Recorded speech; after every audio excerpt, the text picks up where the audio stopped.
the story actually began in 2009 when I was in Australia. I was studying international development in Australian, one of the Australian universities there as an undergraduate. And do you know, international development, the subject, what it is about? If you guys know some ideas, please share. If you are very shy, it's okay. So I just wait for maybe 5 seconds if you know somebody wants to answer. Okay, so nobody wants to answer. So international development is a subject of, for example, what United Nations Development Program does. So it is about how to improve socio-economic situation in developing countries.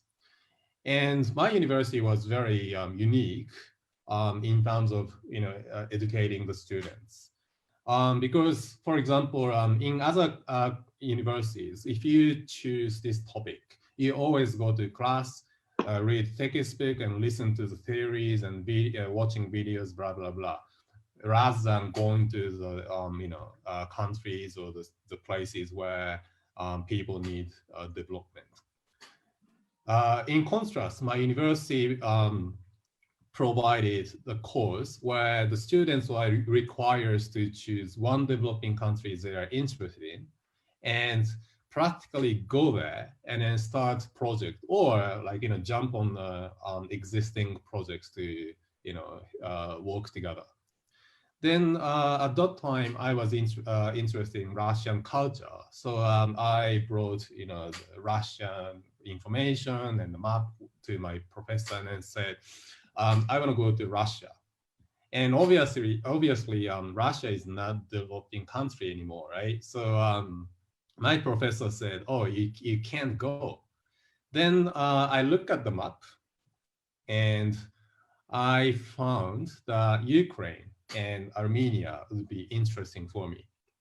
Why these countries are interesting for me was, okay, the biggest reason was actually because I heard, these women are very beautiful, and I got so excited. People need motivation anyway to make a decision. Then I listed up some organizations from Ukraine and also Armenia, and I had one Ukrainian friend in Ukraine, so I sent her a message that I need to find a placement, working for NGOs or organizations or whatever that accept me. Please find.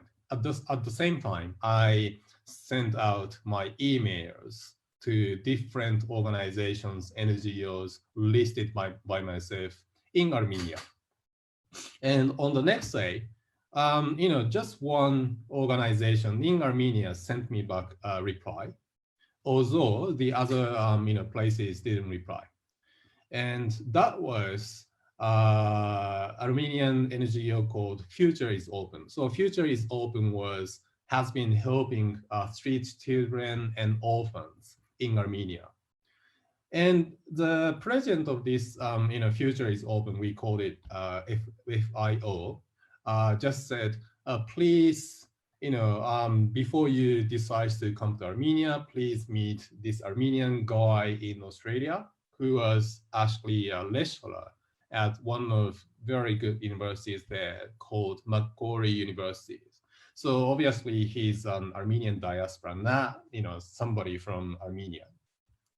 Then I met this guy. Oh, by the way, oh, okay.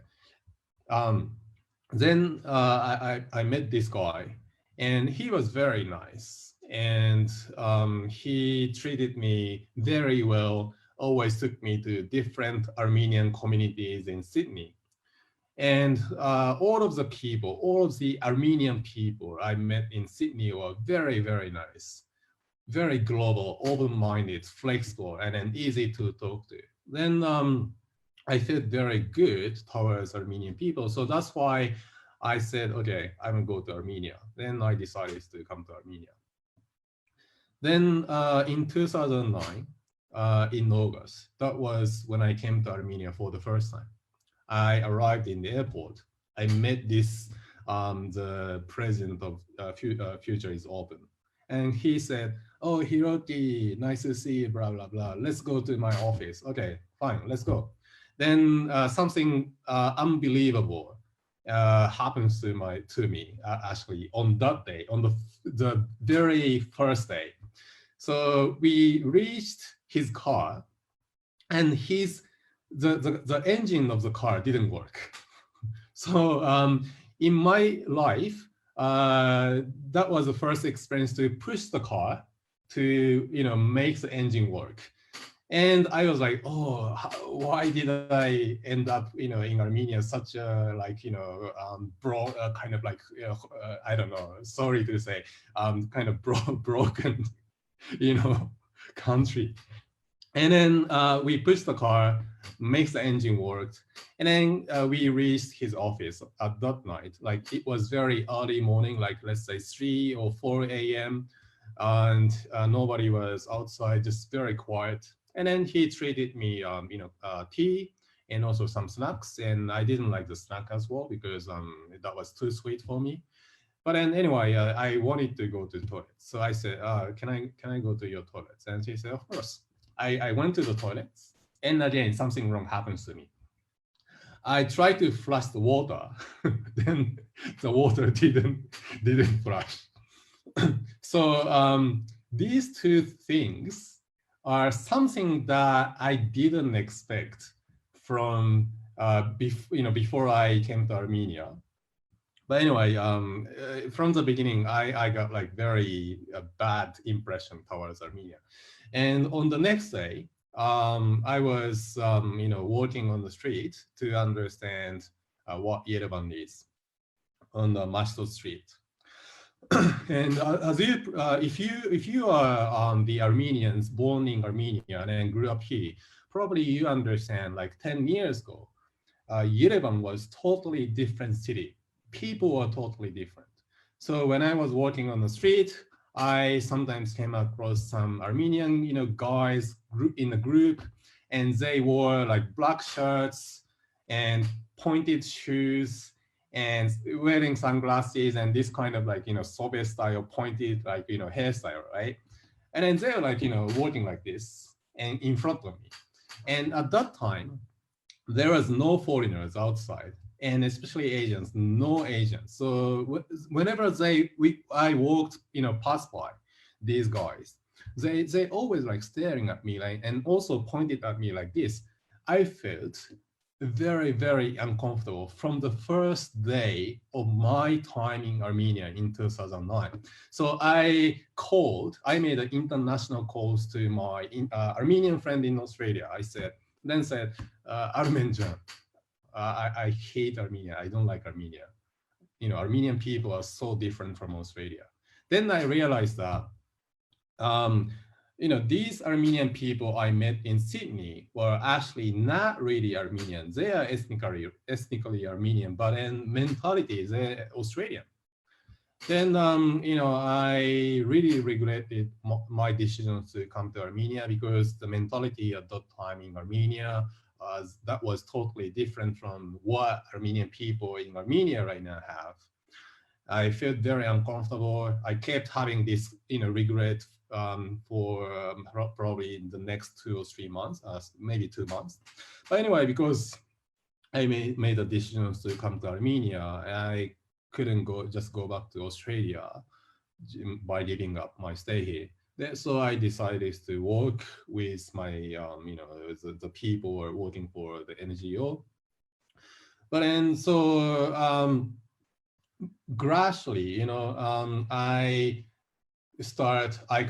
could start adjusting myself to understand the Armenian context, and also these people I worked with also changed their ideas and mentality, because we spent like every day for 1 month, 2 months. But anyway,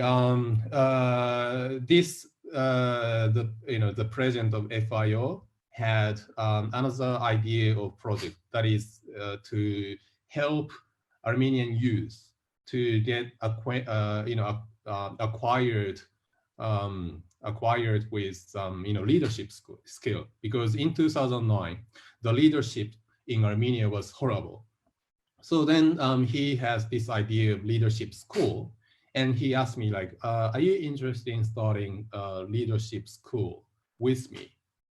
And I said yes, because what I wanted to do is to develop the society, to develop socioeconomic situation of the country I chose. So I said, yeah, that's very important, especially at that time, because people are very close-minded. They don't understand the global situation, what's going on in the other countries.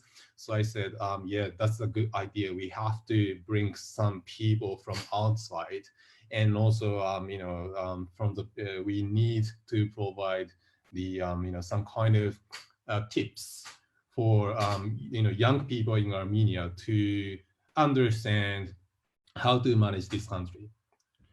So then, my friend, the president of FIO, whose name is Sambo, and I, started Leadership School Foundation. That is another educational NGO. So I worked, for developing, networks in Armenia by visiting different embassies, sometimes without appointment, sometimes with appointment. And also I, try to connect some universities in Japan with the students that leadership school accepted. But anyway, during my first day in Armenia in 2009, that was only for 4 months, we successfully launched leadership school. And then I left Armenia in 2009, December. So that was, initial story why I came across Armenia. So, but then, what I wanted to say from my first encounter with Armenia was, okay, at first I had horrible impression towards Armenia, but then gradually, during the 4 months, I developed another view towards Armenia, which was more positive. But so one thing is that I actually found what happiness is actually by staying in Armenia, and also something that I really wanted in my life is that was this human relationship in Armenia. So if you grew up in Armenia, probably you wouldn't understand my feeling. And you wouldn't understand what I'm talking about, especially about human relationships. So in Armenia, human relationship is like too close, right? Too strong.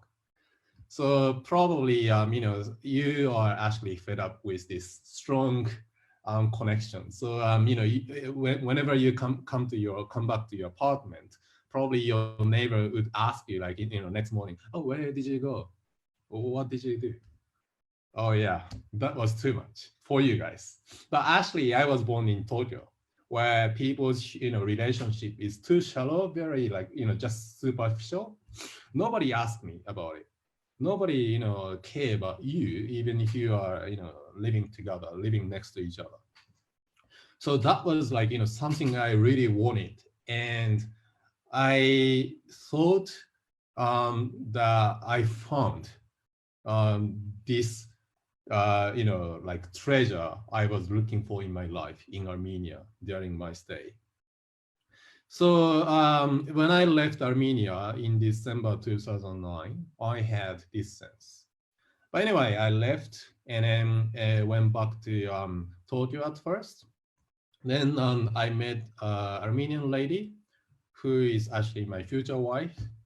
Um, she was studying at Tokyo University, that is the best university there, and she continued her master in another top university and then did PhD later.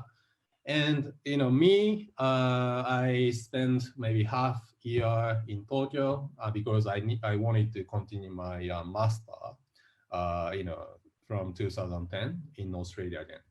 So during this half year, I just spent nothing. I didn't do anything, but just sometimes met my future wife, and also, but at the same time, I continued, working for leadership school, like, providing some lectures and giving some ideas. But anyway, then I went back to Australia and did my master for 1 year. And in 2011, after I finished my master, I went back to Japan and then started my career in Japan. Then, but anyway, I kept working for leadership school, and again, like, sometimes giving a lecture online. Then during my career in Japan, at first I was very simple employee working for online company. But then within five years, I got like promoted by changing, a company I was working for. And I, coincidentally ended up working in startup industry. And luckily, I joined one of the very successful startups, which we made. And we sold this company to one of the biggest IT companies in Japan. And also at the same time, I started my own kind of internet media. At the same time, another startup actually approached me and then joined that team as a corporate advisor. Then in 2015 or 16, we sold this startup, another startup, for over $10 million after we started 1 year we started. So that was very quick actually exit. That was very successful case. And I was like, making very good money from another online, media I made. So that actually gave me like, free kind of financial freedom. Then I said to my wife, actually at that time, this Armenian lady has already become my wife. I want to go back to Armenia. You know why? You guys probably guess why I said I want to go back to Armenia. Okay, so yeah, you guys are very shy to say. So one, yeah, as I said, because when I left Armenia in 2009, as I told you, I found something I really wanted in my life. For my 20 years, 25 years, I couldn't find this treasure. That was very strong, close human relationship, which you guys hate. That's fine. For me, it's perfect. And another thing is, Armenia actually, gave me something I really wanted to do in my life. That was to develop the society. Because as I told you, I studied international development, and this is something I felt very motivated towards. And in 2009, I came to Armenia, and I recognized that I have so many more things to do in Armenia than Japan. It is because I'm Japanese, and in Japan, the population size is more than 120 million. So even though maybe I have like a kind of unique experience, starting in Australia and went to Armenia, launched this leadership school, blah blah blah. But still, I'm just one of the majority, one of the many. So it's not interesting, and it doesn't really differentiate me compared to the other Japanese. But then, if I come to Armenia, I'm gonna be very unique, without anything. I'm Japanese, living in Armenia, but that's it. But then this is very unique. And a very interesting story for you guys as well was in 2009 when I was in Armenia. I was, as you understand, student, right? Just student. But then there was Expo, IT Expo in I think 10 or 11, I don't remember. The committee of Armenia actually approached me and said, "Can you join our committee to, launch our pavilion in exhibition?" I was like, "Oh wow, I'm just some simple students, but this is the positioning." So this is another thing. So getting this unique position in Armenia gave me some meanings that something I want to do for. So this is the second reason, and another third reason is, so through our Leadership School Foundation, I have made very different and so many connections and networks. You can't really imagine how strong the connection I have. For example, I have already met the president of Armenia more than 5 times, prime ministers, different ambassadors, CEOs. It is because of this leadership school and because my unique position. So, this is something I couldn't make in Japan. So this, also made me to decide to come to Armenia. And of course, I like the people here, I like the culture here, and also this country is very safe to live. And I'm sorry to say the living costs can be suppressed. So this is also another, advantage for me to live in Armenia.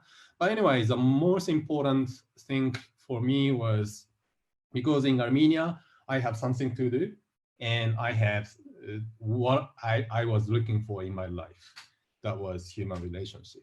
But then my wife actually said, I don't want to go back to Armenia. So we had a fight because, for my wife, Japan is much better. The situation is totally opposite, right? So she's Armenian. In Japan, there are only 30 or 50 Armenian people, and she finished PhD. Oh, sorry. So she finished her PhD in Japanese. So her language skill is like very native, speaking in Japanese.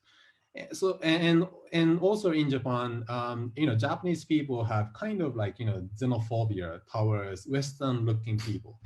I don't want to say Armenian people are Western, but then you guys look like Western people, for Japanese people. So as long as you guys look like Western people in Japan, you're gonna be treated very well, and you have more opportunities, and you can experience something very unique. And so on the other hand, Armenia, the market size is very small, and she's gonna be just simple Armenian if she comes back. So she said, I don't want to go back to Armenia. So I said, let's go back. So we had this argument for maybe several months. But then I said, because I was making money at the time, good money. If you come to Armenia, I'll pay you $1,000 every month. Then she said, okay, fine, let's go. Then we came to Armenia in 2017. And because she was from Charabaf and she doesn't want to live there, it's kind of far, it's not convenient. So we started living in very center of Yerevan at the time, Northern Avenue. Then she was actually happy with that. But anyway, so this is how I ended up in Armenia. So the reason why I gave you this background story, regarding the promise was because the promise I made for myself, to understand the promise I made for myself, you wouldn't understand why I made my promise for my life without understanding my background information with Armenia. So anyway, now I finished, my talk about background information, and the promise I made for my life was, so during the past 11 years, I was thinking of what I should do in my life, but the experience I had in 2009 actually gave me strong motivation towards deciding what I want to do in my life. And of course, the promise I made for myself was to go back to Armenia and to support the development of Armenia with the people in Armenia, not with the foreigners or diasporas, not just foreigners or diasporas, but with the local people. And I made it, come true. Of course, that was very hard decision, and I don't think, everybody can do unless you make yourself financially free. Luckily, I made myself financially free, and I made it happen. And maybe some of you guys still wonder what you should do in your life, or what kind of meaning you should have for your life. So from this experience I have, what I can say for you as an advice is probably explore the world as many as possible. You can't really easily or instantly find the meaning for your life. I believe finding the promise for your life is always coincidence. So the more experience you have, the more places you go to, the more people you meet, you will coincidentally come across something that you want to make as the promise for your life. So yeah, so basically, that's it. I don't know if this story was interesting for me, for you guys, but I hope you guys got some tips from my talking, and also something that you should be proud of as an Armenian. That is human relationship. Don't hate the strong, too close human relationship you guys have in your society. This is something that most of the people from developed societies, especially mega cities, admire and looking for. So don't hate that, value it. I strongly admire what you guys have. And of course, because of this close human relationship, you guys have much better communication skills compared to Japanese people. So yeah, that's it. Maybe Q&A time, I think. Thank you, Hiroki. Thank you for presenting your story. It was really very interesting. I know that some people joined us during the talk. Maybe they missed the beginning, but it was really very interesting, I can say. And I'm sure that a lot of people have questions. And once again, we would like to ask everyone if it is okay for you, if it's not so hard, you can open your cameras to have more closely. And as Hiroki said, Armenian typical relationship also online. So do we have any question? Yes, I had one question. Mariam wrote in our chat, but I asked her to raise her question by herself. So thank you. That was very interesting. My question was about your uniqueness that you found in Armenia. I was wondering, is it the same for us Armenian, in your opinion? Can we find our uniqueness also in Japan? If I decide to go to Japan and try to do something interesting there and find my uniqueness, can it work also for us? Thank you. So your question is, sorry, I had a COVID, so sorry about.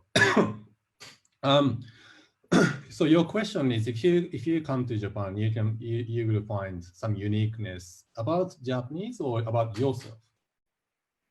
About myself, the experience that you had in Armenia, you said that I was kind of unique here, and also that attract many people maybe. Yeah, and the same for us. Yes. So that's why I raised the example of my wife. So obviously, so first thing is the most important thing in Japanese society is that as a foreigner, especially having Western look, you're gonna be already like super good. Everybody is gonna say, "Oh, you are so beautiful," blah blah blah. Okay, so fine. And another thing is, in Japan, the number of Armenian people living there is probably 55 or something. So it's like already, you are very, very special and unique. So yeah, to simply answer to your question, yes, you're gonna find yourself very unique, but maybe, if you can speak some Japanese, that's gonna accelerate your uniqueness there. Okay, thank you. You're welcome. We should try, I think. You should try if you are interested in learn Japanese, some Japanese, and then go there. And at first, you can easily become an English teacher, so even though you are not native, Japanese people don't care as long as you look like Western. Yeah. And there was a time, that yeah. I was thinking about this. Yeah, and then make like $3,000 per month by becoming an English teacher, and learn Japanese, understand the society, and then probably you can change your job for Google or something. My friend did it. He was English teacher at first, and then worked for an IT company, Japanese company there, and then changed his career for Amazon, and now he's working for Google in Singapore. So there are some, cases like that. So yeah, use your uniqueness. Thank you. I believe it is possible, and examples are showing that. Dear Hiroki, I know that a bit more about your work. So you also write a book about Armenia, and it is really very interesting to if you can share with us about that as well, to present Japanese, but because the book is in Japan. Japanese, and also you translated in to English, so you also put your investment in making known Armenia to the world. And also I know that a lot of people are coming to Armenia as you for permanent basis to live in Armenia. It is interesting how you do that. So yeah, like as Arpine said, I wrote books about Armenia in Japanese and English, and the topic is living in Yerevan, especially, not like tourism or something, because there are lots of tour guidebooks in the world, but there is no guidebooks of living in Yerevan, Armenia. So the reason why I made these books was firstly because my friend who was staying in Georgia at that time made guidebook of living in Tbilisi in Japanese. So he just suggested, oh, why don't you write something in Yerevan, because it's gonna be very unique. And especially now after the COVID, we remote work is more and more popular and kind of new way of living in the world. But at the same time, as I told you, my promise is to support the development of Armenia. And again, the war happened, and what we reckon was Armenia needs recognition from more people in the world, not just about Karabakh, but also about Armenia itself, because nobody knows Armenia. So, even though we said, please support Armenia, nobody understands, what country it is. So there is, these people cannot develop their motivation power supporting Armenia. So I just thought to develop Armenia as a foreigner, especially not somebody living in the inside the society. I mean, I live in the society, but I'm not born there, not born here. Probably I better more focus on bringing people to Armenia to bring more recognition from the other, outside. So these are the motivation why I wrote about wrote this book. So the book's about, as I told you, how to live in Yerevan, yet Armenia, the information they have to get and understand, and the condition of living, blah, blah, blah, and what they could do in Armenia. So yeah, and I firstly wrote the Japanese book, and secondly, some Armenian diaspora people asked me to write it in English, so I just made it translated. The contents are more, customized for international standard, so not just for Japanese people. And and after I wrote these books, I kept promoting Armenia, especially on Twitter, because Japanese people prefer Twitter to Facebook. So Twitter is actually the biggest tool to reach Japanese people.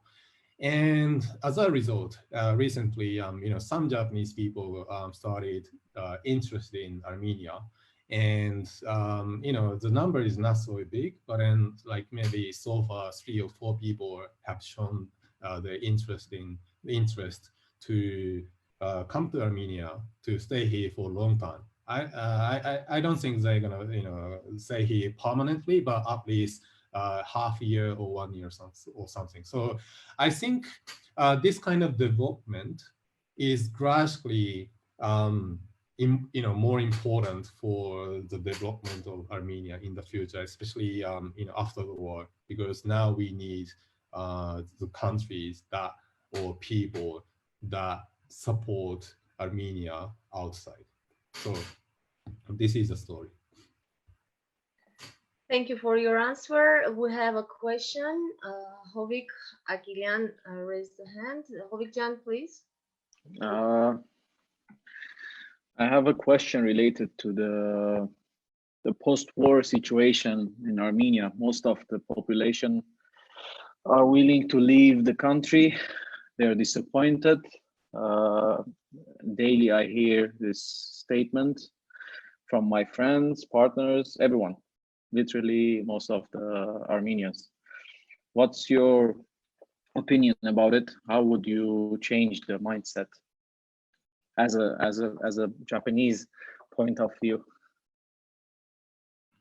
Okay, so to answer, yeah, I totally understand that these people feel like getting out of this country because the economic situation is really bad, and they have concern towards unclear future. On the other hand, I don't really think it is the best decision actually to leave Armenia because they don't understand the reality of migration. For me, migrating to Armenia was totally fine because as I told you, I'm kind of financially free. But if I am not financially free and go to the US, for example, I'm gonna be always a second citizen, right? And the first generation of migrated people always struggle, lots of struggle. They can't find good works and make enough salary to live comfortably. Literally speaking, they just survive. But then in Armenia, many people have house. This is most important thing to live. And at least if they have house, you can actually live better than surviving. And you probably and also in my opinion, yes, at this moment it's very unclear about what's going to happen. But for example, by looking at Armenian currency fluctuation, it's already stopped, and then now it's getting recovered. I expect it. So actually, when Armenian dram depreciated by 10% and reached against US dollars, it became like 525. I brought dollars and then changed to Armenian drams. So now I made like some kind of money by foreign exchange. My speculation towards Armenian future is positive because always something goes wrong, happened and then became down. there is no way to go down further. For example, Japan lost the World War II, and then many Japanese cities were devastated. Tokyo was completely destroyed, but then we recovered. Of course, it takes time. My speculation is at least 3 years to recover to the level of economy in 2018 or 19. This is very optimistic speculation. My realistic speculation is probably 5-7 years. But then after 5 or 7 years, I think Armenian economy and situation is going to be get recovered and really jumped again. On the other hand, if you go to the other countries, probably in 7 years, still you are trying to survive, probably just doing cleaning jobs or something. And to answer to your second question, how to change the mindset of people in Armenia, honestly speaking, I don't know exactly, but that's why I'm trying to promote Armenia more to foreign countries, because if these foreign people come to Armenia and then start living here or start talking about Armenia, I think that will also affect Armenian people living in society in a positive way. And also, I'm trying to make the platform not like e-commerce website or something, but anyway, like a platform where Armenian service providers or product makers can actually expose the Japanese market. So in this way, even if you are staying in Armenia and making something, you can not only target Armenian local market, but also Japanese market, and getting some foreign money. So this is something I've been doing for Armenia at this moment to change the psychology of society. Of course, it's not going to be like huge effect, but by showing some examples, and also I'm supporting Karavaf, and I personally providing shelters to some families, and I visited Karavaf, bringing like 250 smartphones to kids there to continue their education online. So by showing this model, I'm trying to change the psychology of some Armenian people in the society. Thank you, Hiroki, for your answer. Yeah, thank you. You're welcome. Do we have? I have a question. Okay. Regarding changing the mentality of the people. You talk about liking the human connection in Armenia. Is there anything that bothers you in the overall society mentality of Armenians that you think if they change, it will help them to develop the country and the lifestyle of their own? Right. So, what is lacking for Armenian people is that they have to be more critical. So, unfortunately, many Armenian people are not science-based, and they just believe, what they hear from public and, mommy, blah, blah, blah. And whenever they say something, their opinions, they say, oh, because I heard from my public, blah, blah, blah, this is true. No, you have to be science-based, always, trying to be based on the evidence and facts, objective facts. And also, whenever you hear something, rather than just believing in that, you have to, first critically think, is that true? Is it really so? So, in my opinion, as I told you, yes, close human relationship is good, but you have to be first more scientific based and also critical. And on the other hand, this probably this is more direct answer to your question. This close human relationship is also hindering some kind of development of Armenia as well, because what I reckon was, if you say something against the mainstream ideas, you're going to be attacked very easily because of this human, too close connections. So it's very difficult kind of situation at this moment. You want to be more critical and science based, and maybe you have different idea, but then you can't really say publicly about your opinions because many people start attacking you. So yeah, maybe this too close connection should be, I don't know, I don't want to change, but should be changed probably. But I at this moment I cannot come up with a solution for that. Thank you. Thanks a lot. Thank you. More questions?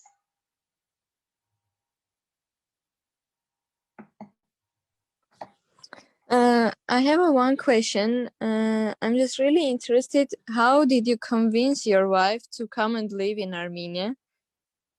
It's just very interesting. Okay, so actually I talked about it during my speak. So why she didn't want to come back to Armenia, or contained different probably reasons. One, because in Armenia, she's Armenian, and in Armenia the market is very small. Her area, that is academic area, is not really advanced compared to the US, Australia, Japan. So obviously, if she comes back to Armenia first, she can't make as much money as in Japan. Second, because the area is not so advanced in Armenia, so she thought getting opportunity is very limited. So this is the first reason. And what I found later, actually, we moved to Armenia. Why she didn't want to come back to Armenia was because she was from Charabakh. Charabakh is kind of far away, also in the center, from the center of Armenia, and 20 minutes by car.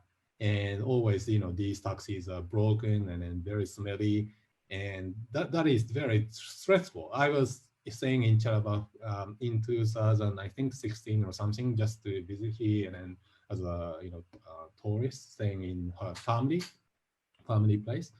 And every day, whenever I wanted to come to the center, I felt very stressful. So I think this stress was also like obstacle for her to say yes to come back to Armenia. So that's why I said, let's go back to Armenia, but I will pay you first, because as I told you, the limited opportunity for her was one of the main reasons. So to relieve this kind of limitation to especially financially, I said, okay, I pay you every month $1,000. So at least even if you don't have job, you're gonna enjoy your time. And another thing is, I said, okay, I'm gonna rent a very good apartment. So I found a very largely apartment in the center of Yerevan. So I think, and so these are the two things I used to convince her. But actually, external factor was before we came to Armenia. The vice president of Russian Armenian University, Slavonic University, came to visit Japan, like 2 or 3 months ago, or maybe 4 months ago, before we moved to Armenia. And then she met this guy, and then actually she got offer of being in charge of like Japanese related things in this university. So for her, that was very lucky kind of incidents. And so anyway, so these are the reasons, the factors I used to convince her to come to Armenia. Thank you very much. You're welcome. Thank you, Hiroki. Before we have more questions, can I ask one question as well? Usually we have like business, tourism, or much more popular European countries in Armenia. But Japanese relationship, Armenian-Japanese relationships are not so popular. I don't say it's not good, but it is not so popular as, for example, Europe and any countries. I know that the Japanese embassy works and they do a lot of projects, and the Armenian ambassador also work very hard, and I see his activities in Japan as well.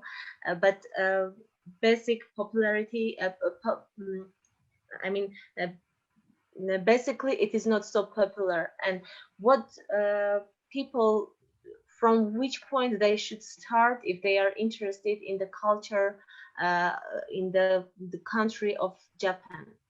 How can they develop this relationship between Armenia and Japan? What kind of lines they can establish and develop more? You're mute. You're mute. As Armenia said, unfortunately, our countries don't have strong connections so far, and you know, it's very difficult to find the line to use, because you know, we don't have strong connections, and Japanese people don't know about Armenia. But you know, I have actually tips for your questions, and this is something I've been using at this moment. You know, from the end of 2019, Georgia has been very aggressive towards promoting, you know, their own country to Japan, and it has become very successful, because the Georgian ambassador to Japan was actually born in Georgia but then grew up in Japan, so he understands the context of Japanese market and what Japanese people like and blah blah blah, and their strategy, their tactics were, you know, worked very well. So one thing for Armenia was probably they can, you know, try to imitate what you know, these Georgian embassy people do for Japanese market, but at the same time they have allocated huge budget for Japanese market, so that's why they could do. And unfortunately, Armenian embassy to Japan don't have, you know, huge budget like that. So the factor, the line I've been using is actually to ride on this you know, Georgian promotion to Japanese people. So whenever I you know, in many cases, whenever I, you know, promote Armenia, I sometimes, you know, just ride on some Japanese people talking about Georgia. For example, the day before yesterday, in a new SNS called Clubhouse, that is a voice-based SNS in the world, they're getting very popular. There was a room about Georgia, and these Japanese people are my friends. I knew them personally, so I just joined them. And whenever they, you know, talked about Georgian wine, blah blah blah, I said, okay, so you should try also Armenian wine. In my experience, Georgian wine has like this range. The taste is like, you know, the worst one is this, and the good one is this. Armenian, you know, wine is okay. Always the taste is like very good. Maybe the range is not this hot, this huge, but then on average the taste is very good. So even if you order the worst, the cheapest wine in Armenia, you would never regret, because this is so tasty. Then these listeners will, you know, understood what Armenia is, and you know, they thought that, okay, so next time when we go to Georgia, we also visit Armenia. So as a specific answer to your question, I think using this Georgian promotion line is very clever way at this moment to attract Japanese people. Okay, thank you. Thank you for your answer. And also, I want to ask one question, if it's possible, if we have time. Sure. Like relating to Japanese language, like you mentioned about Slavonic University, I've graduated that university, and I know that we have their special like sector, yeah, like devoted to this Chinese and Japanese languages.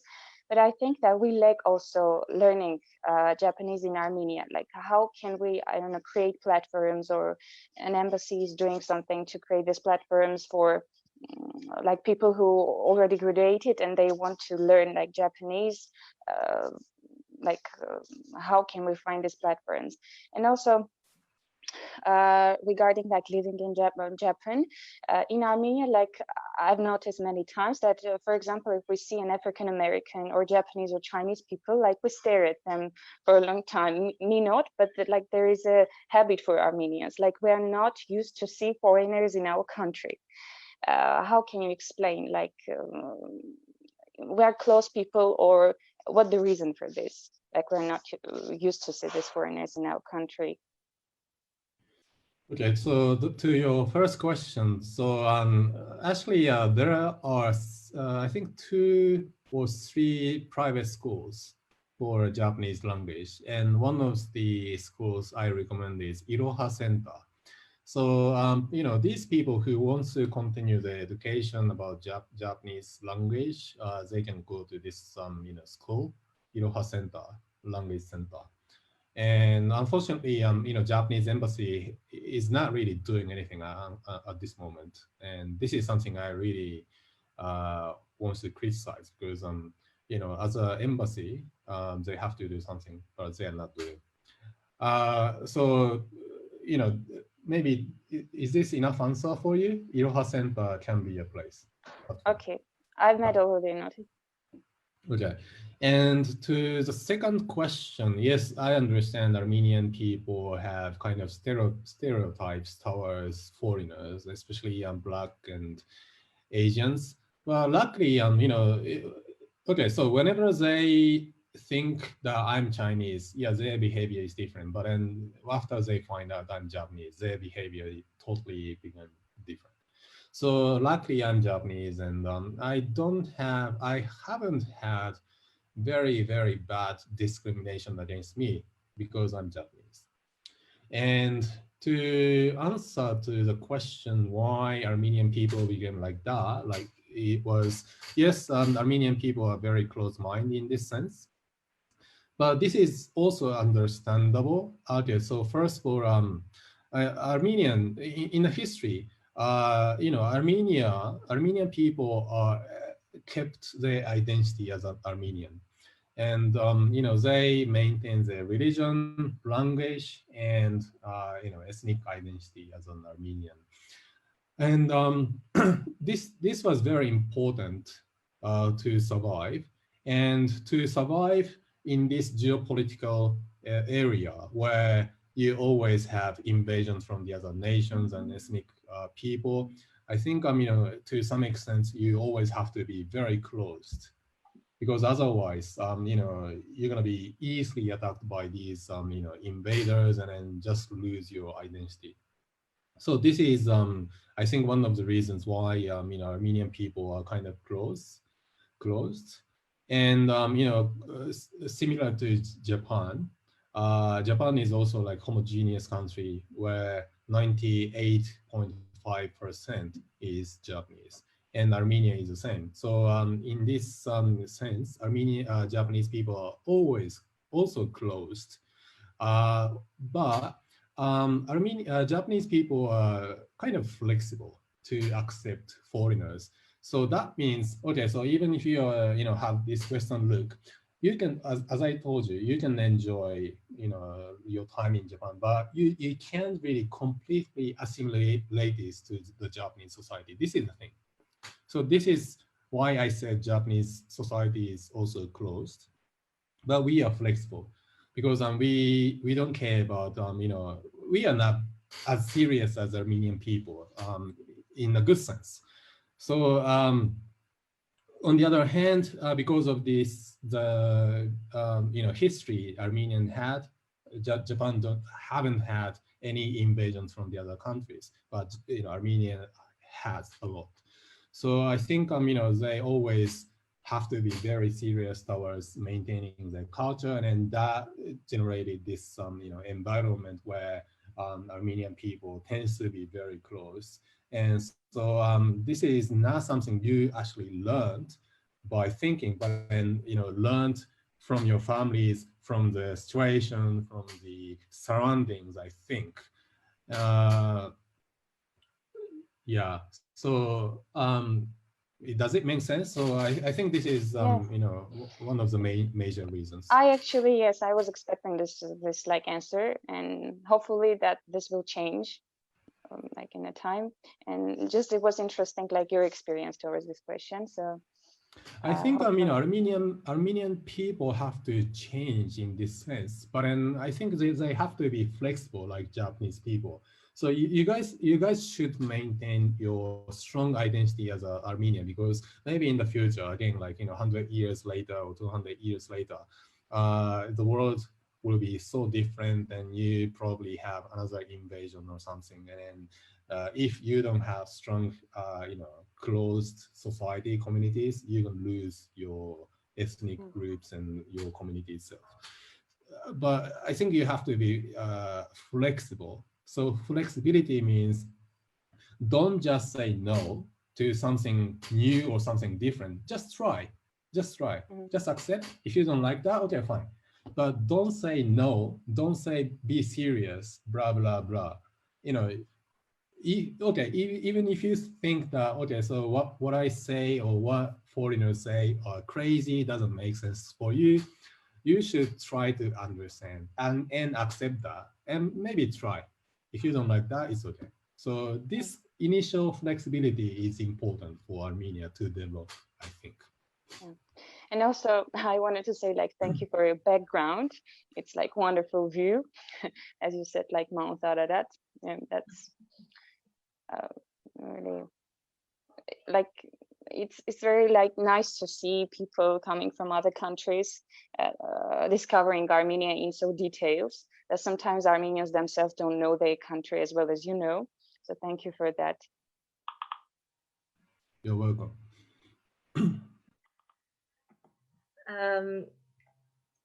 Dear Hiroki, we can already go to the closing our talk, but one question more I have, just simple. You say that we need to value the connection of people when, for example, the neighbor are interested where you have been yesterday. So I think it is unusual for you as a Japanese, because the society there is much more like very not so close to each other. So we can understand. So can you bring, for example, 5 more tips of difference between Armenians and Japanese people?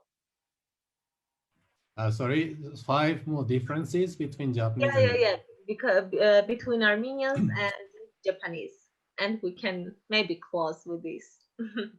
I think it's very difficult question for me right now, because I can't really remember the differences. Of course, if I just taking shower, maybe I can come up with the differences of. There are some similarities as well, but then differences. Differences. Or maybe similarities. I don't know. So as I told you, Japanese and Armenians are similar in terms of homogeneous situation. So in Japan, we say you can understand the other people's thoughts or opinions by looking at Japanese their faces or something, or behaviors or context. So maybe this is also the same for Armenian people. I'm not sure. On the other hand, okay, so one difference between Japanese and Armenian is Japanese people are relatively much calmer during the conversation. On the other hand, Armenian people always, sounds like, they are fighting each other, right? Like arguing each other or something. So this is one interest. I don't know if it is interesting, but then the difference I came up with right now. And another difference is that, of course, there are many Japanese people who don't say, who can't really critically think or objective, can do objectively speak. But relatively, when we discuss something, we try to bring the data, bring the evidence, bring the facts, rather than just hearsay or their belief.